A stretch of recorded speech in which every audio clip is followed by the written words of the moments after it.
Berdasarkan penelusuran genetika, diperkirakan Adam, atau manusia modern, hidup di bumi pada sekitar 237.000 sampai 581.000 tahun yang lalu. Dalam ilmu geologi, masa itu masuk era yang disebut sebagai era Middle Pleistocene. Dari sini didapatkan, kalau Nabi Adam hidup di bumi dengan rentang waktu antara 1,7 juta sampai 10 juta tahun yang lalu.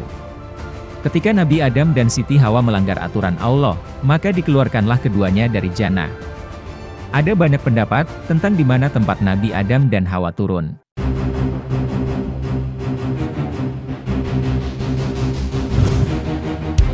Kita mulai dari pembahasan yang ringan dulu. Menurut berbagai kitab suci, sampai kini, masyarakat dunia masih beranggapan kalau Nabi Adam diturunkan di wilayah Arab. Keyakinan ini bukan tanpa dasar, menimbang berbagai agama telah lahir di daratan ini, dibuktikan banyak peninggalan yang ada di sana, sampai sekarang bisa kita saksikan. Apakah memang benar Nabi Adam hidup dan berkembang di wilayah Timur Tengah?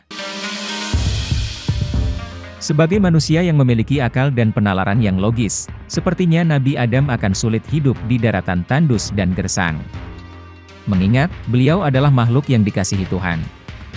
Apa ia dibiarkan hidup di tanah gersang?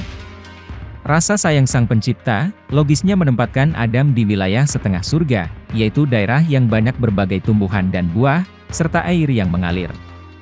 Menurut suatu riwayat, Nabi Adam diturunkan di India, dalam riwayat lain disebutkan di Sri Lanka. Ada juga pendapat bahwa Nabi Adam diturunkan di gunung tertinggi di dunia, yaitu di Gunung Everest di Himalaya. Mengenai hal ini, karena dahulu kala memang belum ada negara India, Sri Lanka, maupun Himalaya, maka kita sebut saja daerah pegunungan tertinggi di Asia. Sementara, Hawa diturunkan di Jeddah, bagian dari kota Mekah yang sekarang menjadi Arab Saudi. Tapi, ada juga yang menyebutkan, Hawa diturunkan di tempat yang sekarang bernama Irak. Bisa jadi juga kedua tempat ini, pada zaman dahulu masih merupakan satu kesatuan wilayah. Memang banyak yang meyakini, bahwa Nabi Adam pertama kali turun di Sri Lanka. Apalagi di sana terdapat bekas jejak tapak kaki besar yang berada di Gunung Sripada yang dinamakan Adam's Peak, yang dipercayai sebagai tapak kaki Nabi Adam. Bukan hanya sebagian Islam dan agama Kristen yang mempercayai, bahkan Buddha dan Hindu juga percaya Adam's Peak memiliki kesan sebagai tapak kaki Buddha dan Dewa Shiva.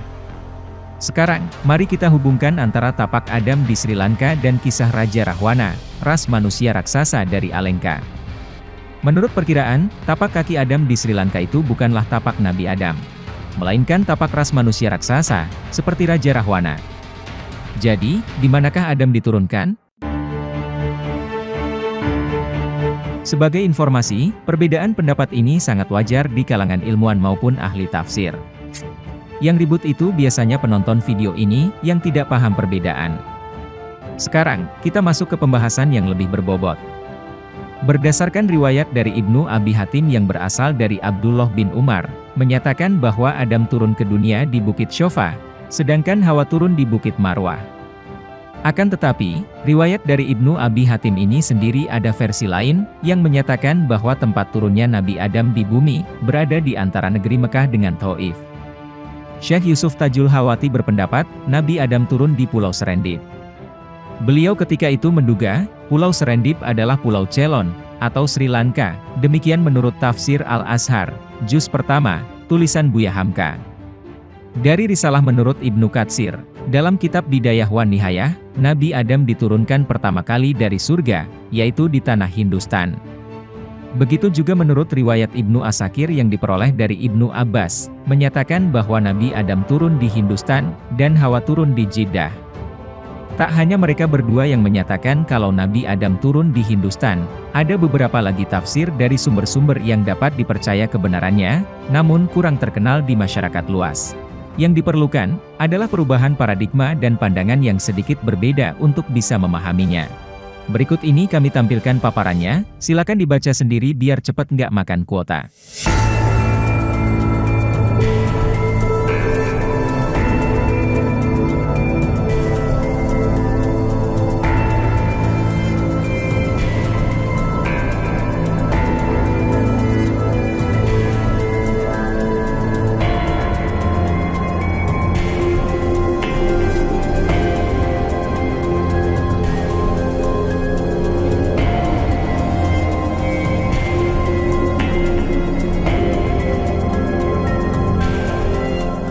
Kata Al-Hind, memang sekilas Anda akan berpikir itu negara India. Pengertian tanah Hindustan, bukanlah hanya India yang sekarang saja. Yang disebut tanah Hindustan pada zaman atau waktu Ibnu Katsir menulis, adalah wilayah yang dimulai dari wilayah Pakistan, serong ke arah tenggara sampai ke tanah Papua. Jika kita menilik luas wilayah tersebut, manakah yang mirip surga? Atau paling tidak, yang paling nyaman untuk ditempati manusia? Serta manusia bisa menyesuaikan tanpa perlu alat bantu dan teknologi modern? Disitulah tempat di mana Nabi Adam pernah tinggal. Pasti kita semua sepakat bahwa wilayah tersebut adalah wilayah Nusantara, atau Indonesia sekarang ini. Dari situ, bermulalah kehidupan yang baru, di mana manusia-manusia prasejarah seperti Neanderthal dan Homo sapien paling awal dihapuskan, atau mungkin disembunyikan. Karena itu, kita hanya menemukan kerangka dan artefaknya saja. Saat itu, tinggal manusia dari keturunan Adam dan hewan-hewan yang diselamatkan. Bertebaranlah mereka, membina kehidupan yang baru. Di suatu tempat yang lain pula, benua yang baru saja tenggelam itu membiarkan tanah paling tinggi mereka tidak ditenggelami air. Jadi, terwujudlah apa yang kita saksikan sekarang ini sebagai tanah Nusantara.